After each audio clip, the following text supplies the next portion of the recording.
오늘 찌빙글리 페이지 121쪽 보겠습니다. 중세에는 로마 카톨릭 교회에 어떤 종교도 용인되지 않았습니다. 스위스는 6개 주 교구로, 칸톤은 아닙니다. 칸톤은 우리가 이미 살펴보았듯이 11개 칸톤으로, 그래서 4개는 프로테스탄트, 7개는 로마 카톨릭 칸톤 주로 되어 있지만은 교구는 스위스는 6개 주 교구로 나뉘어졌습니다. 그래서 제네바 교구, 로마 카톨릭의 쿠어, 콘스탄츠, 바젤, 로잔, 시옹 교구입니다. 그래서 교황은 이곳에 사절단을 두어가지고 정치적으로, 군사적으로 다스렸습니다. 대표적으로 시옹의 시너는 당시 교황인 율리우스 2세에게, 그리고 또 루터 시대의 교황인 네온의 14에게 잘 보였고, 그래서 추기경이 됩니다. 리옹의 시너라는 사람은 그를 추기경을 잘 알고 있던 사람이 누구냐? 찌빙글리입니다. 찌빙글리는 원래 로마 카톨릭, 그러니까 교황주의자입니다. 지금은 우리가 지난주에 성직 수행권 논쟁을 통해서 누가 권력을 갖느냐에 계속적인 세속권이냐 영권이냐 싸움이 있었잖아. 영권이란 말보다도 솔직히 영권이 아니지, 그것도 세속권이죠. 로마 카톨릭 교황도. 근데 이 찌빙글리는 신성 노마지국 편이 아니라 교황파였습니다. 교황의 추종자였습니다. 그래서 잘만 하면은 추기경 그 이상까지 올라갈 수 있는 사람이 이 찌빙글리입니다. 그래서 나중에 쥐리로 가잖아요. 쥐리 주임 사제로, 성당 사제로 갑니다. 왜 갈 수 있었느냐? 교황파라서 집어넣어 준 거예요. 이 사람이 찌빙글리가 어떻게 사제를 받은 줄 아세요? 정식으로 받은 거 아니에요. 우리로 말하면 밤에 그냥 안수 받은 거야. 야간 무인가 신학교 나와가지고, 신학교는 제대로 나왔습니다. 이 사람은 어쨌든 제대로 공부한 사람이, 어쨌든 우리식으로 말하면 그렇다는 거예요. 찌빙글리가 죽을 그 당시에는 스위스의 프로테스탄트가 그 숫자에 있어 우위가 되었습니다. 그래서 전체 인구의 3분의 2 정도였습니다. 칸톤으로 따지면 4개밖에 안 됐거든요. 그 11개 중에 4개면 별거 아니에요. 7개가 로마 카톨릭인데. 그런데 스위스는 산악 지역에 사람이 별로 안 살아요. 이 중요한 지역, 쥐리, 바제, 이런 곳에 사람들이 몰려 살았단 말입니다. 이런 인구 밀집 지역이 다 프로테스탄트 지역이었어요. 그러다 보니까 3분의 2가 4개 칸톤밖에 안 되지만 프로테스탄트였습니다. 산악 지역은 로마 카톨릭, 그리고 평지 지역은 프로테스탄트가 주를 이루었습니다. 스위스 종교 개혁 시기를 3시기로 구분하는데, 이거는 우리가 지난주에 했어야 되는데 못했습니다. 첫 번째, 세 번째 시기로 구분하는데, 첫 번째 시기는 1616년 찌빙글리 죽음과 카펠 평화 조약이 있었던 1531년까지. 찌빙글리는 독일어권입니다. 스위스 이쪽 북부는 독일어권입니다. 쥐리 같은 경우는 독일어권 중심의 찌빙글리 종교 개혁이 퍼져나갔습니다. 독일어권 중심으로. 요 시기가 첫 번째 시기입니다. 1516년에서 1531년까지 카펠 평화 조약이 있기까지. 첫 번째 스위스 종교개혁의 시기. 두 번째 시기는 1531년부터 1564년에 어떤 일이 있었죠? 혹시 아세요? 1546년 말고 1564년. 죽었어요. 누가 죽었어요? 네. 루터 죽고 칼빈 죽고. 1564년. 네. 칼빈이 죽었어요. 그래서 누가 먼저 죽었어요? 그러면? 루터가 먼저 죽었어요. 그러면 1564년에는 칼빈이죠. 칼빈의 죽음에 이르기까지. 아까는 독일어권이었잖아요. 이번에는 프랑스 접경 지역인 제네바가 프랑스 밑에거든요. 독일어권에서 프랑스권으로 이제 오게 전해가면서 칼빈주의적 종교 개혁의 시기입니다. 두 번째 시기. 31년부터 64년까지 프랑스권을 중심으로 칼빈주의적 종교 개혁이 있던 시기입니다. 자, 세 번째 시기는 쥐리에서, 그 제자가 누구죠? 쥐리. 불린거. 불린거의 죽음이 1575년입니다. 블링거의 쥐리의 죽음과 제네바에서 칼빈의 제자, 후계자가 베자. 1605년입니다. 사망이. 이 시기를 세 번째 시기라고 합니다. 그 쉽죠? 처음에는 찌빙글리와 독일어권, 쥐리 중심. 두 번째는 칼빈, 프랑스어 중심, 제네바 중심. 세 번째는 블링거 그 제자, 찌빙글리의 제자, 블링거, 제네바에서는 베자, 그 사역 중심. 이렇게 세 시기로 구분됩니다. 이게 스위스 종교개혁 시기입니다. 책으로 봐서요. 찌빙글리의 스위스 종교개혁은 찌빙글리에 의해서 시작되었다고 해도 좋습니다. 그는 최초의 개혁신학자가 할 수 있습니다. 그가 이끈 독일어권 쥐리히에서 시작한 종교개혁은 순식간에 바젤베른 독일어권으로 넘어가면서 남부 독일 슈트라스부르크를 중심으로 알자스, 독일어권입니다. 지금 프랑스지만 슈트라스부르크는 알자스 지역 마지막 수업 그 있잖아요. 알프스 동태 뭐 독일어 쓰다가 뭐 마지막 독일어 쓴다, 뭐 프랑스로 쓴다, 뭐 등등 이런 이야기도 있잖아요.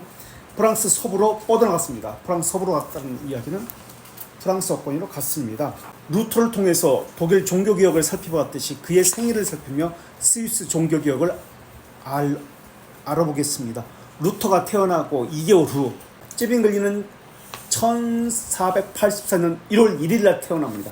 그래가지고 누가 나이 많냐는 등 치사하게 나이 가지고 그러냐는 등 서로 루터하고 찌빙글리 싸웠다고 얘기했죠. 루터는 1483년 11월 10일 40며칠이에요. 50일 차이죠. 11월 10일과 1월 1일이니까 약 2개월 후에 태어난 찌빙글리는 루터와의 다르게 인문주의적 자세로 어둠 속에 갇혀있는 스위스의 복음의 빛을 비추게 했던 인물입니다. 어둠 후의 빛이 종교개혁자들의 슬로건. 이게 뭐예요? 어둠 후의 빛이. 예? 스위스? 어두움에 갇혀있는 스위스의 복음을 비추게 했던 인물입니다. 포스텐덴브러스 룩스. 종교개혁 1세대 인물입니다. 후배들을 위한 길을 터주었던 그의 생애는 2세대는 그러면 누구였죠? 칼빈 또는 베자, 이쪽에서는 블링거. 종교개혁 1세대 인물로 후배의 길을 터주었던 그의 생애는 그야말로 개척자, 선구자의 길이었습니다.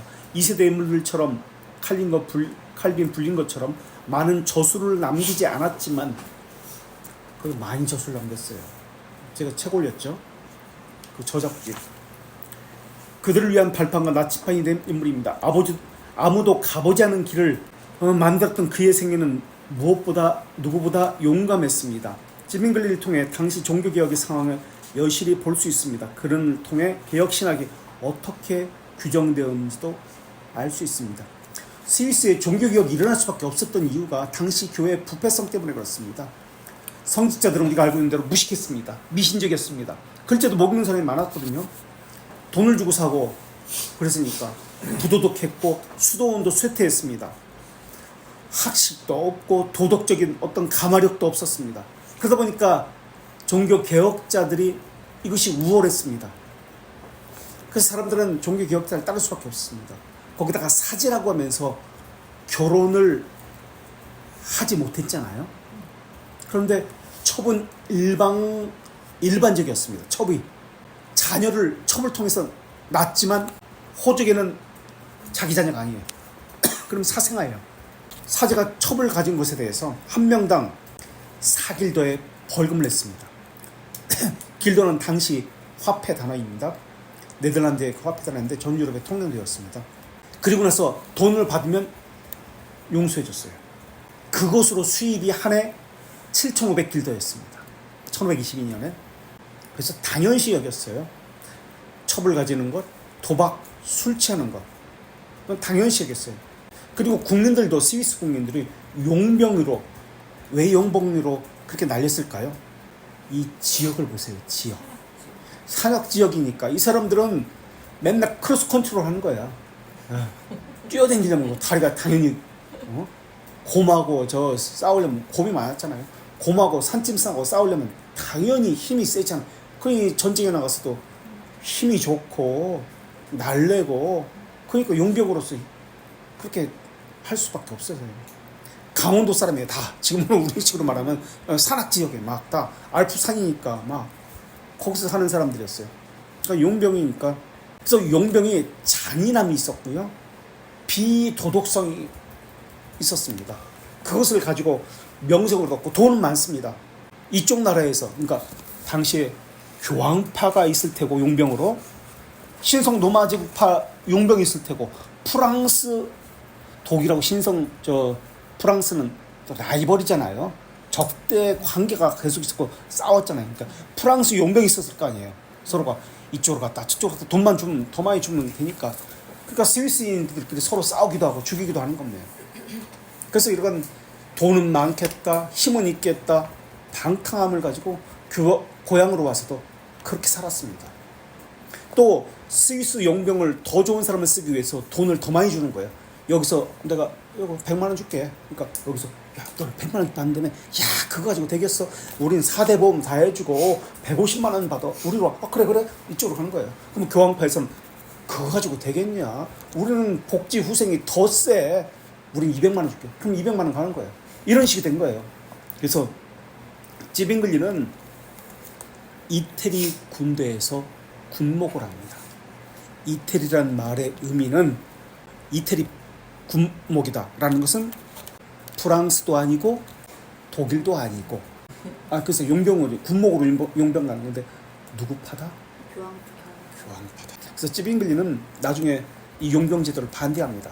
자기가 그 피해를 봤기 때문에. 그래서 1000명의 사제와 수도사들 가운데 뭐라고 얘기했냐면 순결한 사람은 단 한 사람도 없다라고. 그런 상황이니까 사람들은 개혁파, 종교 개혁자들을 추종하고 따를 수밖에 없었어요. 그러니까 급속도로 종교 개혁이 퍼진 거예요, 스위스에. 그래서 생애를 보면은 찌빙글리 생애 1484년 1월 1일 여기 보십시오. 122페이지 스위스 종교개혁자 울리 찌빙글리는 아름다운 도겐부르크라고 그래 있죠. 토겐입니다. TOGGEN 부룩 산 BURG 토겐부룩. 이게 어디 있냐면 장크트 갈렌 주에 있습니다. 장크트 겐인데 레인이 아니라 장크트 겐 세인트 독일어로 장크트 갈겐. 그 토겐부르크라는 것은 산이에요. 산 골짜기. 그냥 골짜기라는데 알프스 산이거든요. 이게 알프스 산 그냥 끝머리쯤 될 거예요. 있는 빌하우스라고 하는데 이거 빌하우스 아닙니다. 빌트하우스입니다. 빌트하우스. 양치기 움막에서 태어났습니다. 양치기 움막에서 태어났어요. 뭐 예수님처럼 아주 마구간에서 태어난 거죠. 빌트 북동부인데요. 알프스산 계곡의 가장 높은 곳이 빌트하우스라는 이 시골이 있어요. 할아버지가 아버지가 누구였냐면 그 마을 촌장이었어요. 그러니까 유력 가문이죠. 촌장 아들이니까. 어머니는 사제의 누이입니다.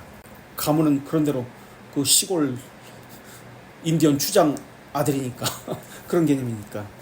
9남매입니다. 7남 2녀 중 3번째 아들이에요. 그리고 10살 때 스위스 바젤에서 라틴어를 배웠다는데 삼촌 바돌로메 손에 키워졌습니다.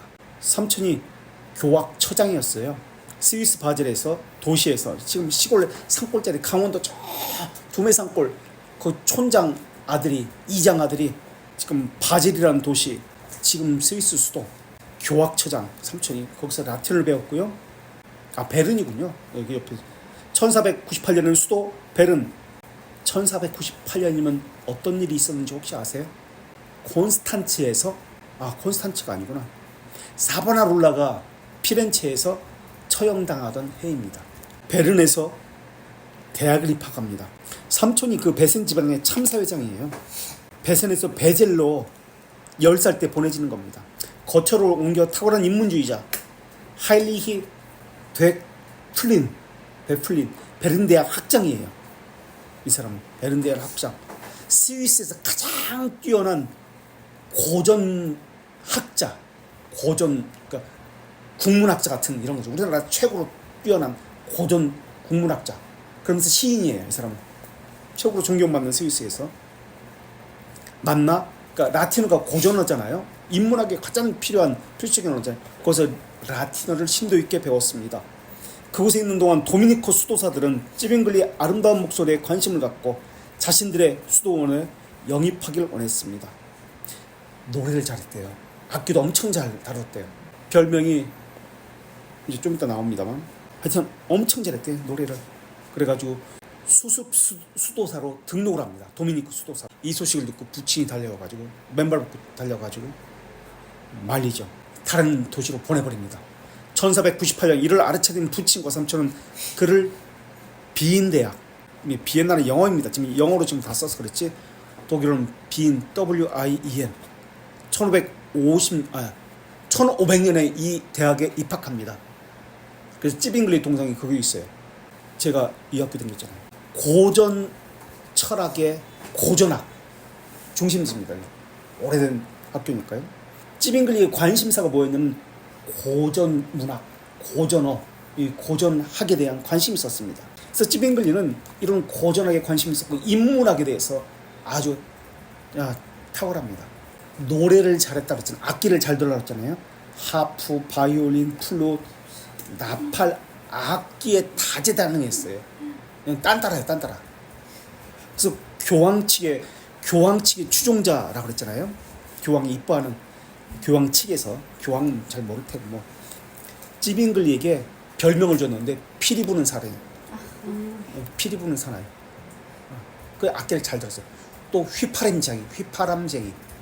우리말로는 딴따라 이거지. 비엔나에서 찌빙글리는 더욱 인문학에 심취하게 됐는데, 근데 비인 대학교가 아니라 어디서 했냐면 부속 슈테판 학교. 지금 비엔나 가면은 이게 슈테판이라는 성당이 있어요. 중심지에 고딕 그 건물인데 1300 몇 년도에 졌더라. 86년도인가 84년도인가 지어진 이 성당이에요. 슈테판 학교라는 말의 의미는 성당학교, 슈테판 성당의 학교 다니면서 라틴어를 더욱 능통하게 되었습니다. 이것을 볼 때 찌빙글리에게는 인문주의자적 특징이 잘 나타나 있습니다. 그가 주도하는 개혁신학의 성격도 그래서 인문주의에 가깝습니다. 루터와는 다르죠. 루터는 수도원 출신, 신비주의적 성향이 있었던 이 사람도 도미니크 그냥 맛은 보았지만 도미니크 수도사 출신, 사제 출신 누가 있죠? 유명한 사람? 중세 대표적인 어떤 사람이 있는데 아퀴나스. 이것을 볼 때 찌빙글리는 인문주의적 특징이 잘 나타납니다. 그가 주도하는 그래서 개혁신학이 성격도 인문주의에 가깝습니다. 장 칼뱅도 인문주의적 성격을 가지고 있는데 찌빙글리나 칼빈은 감정적이나 극적인 면보다도 이성적이고 냉철한 면이 그래서 더 두드러집니다. 이에 비해 신비주의적 특성을 가진 라틴토는 수도사 출신이니까 찌빙글리와는 다릅니다. 찌빙글리는 비인 대학을 떠나서 1502년 바젤로 갑니다. 여기에 바젤의 출판사가 있죠. 그리고 루터 책을 여기서 출판합니다. 두 번째 가는 거예요.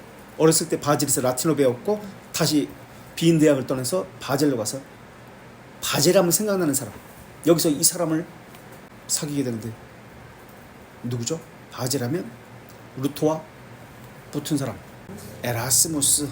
인문주의자 에라스무스가 1514년에서 1529년에 바젤에서 활동합니다. 그래서 자유의지 논쟁에 대해서 붙었죠. 그게 언제죠? 자유의지 논쟁 1524년, 25년.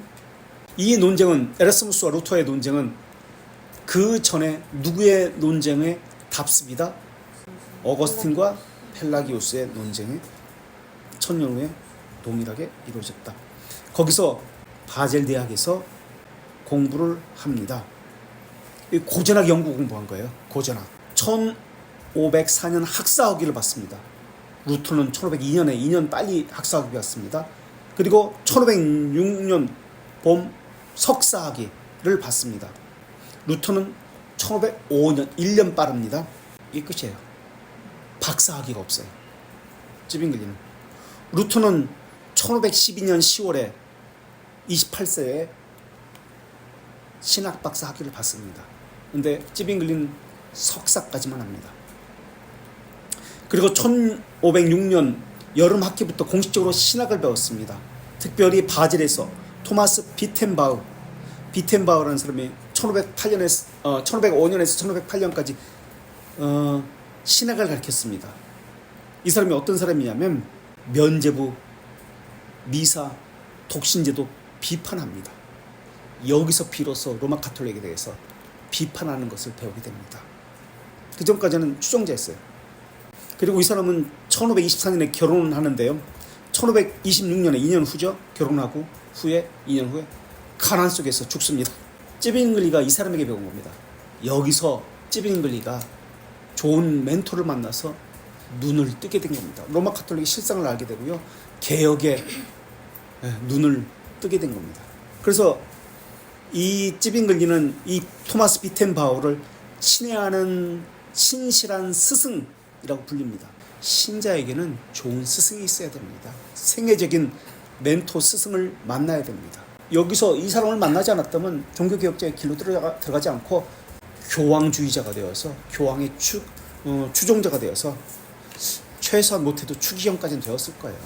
그 사람 아래서 기본적인 철학, 신학을 배웠습니다. 또 그에게서 찌빙글리는 신약 성경 강의도 들었습니다.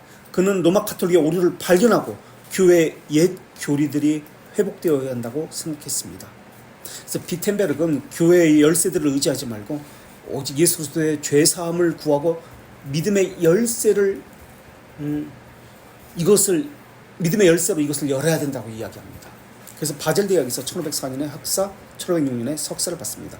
그리고 바젤에서 찌빙글리는 동역자들 친구 레오 유두를 만나게 됩니다.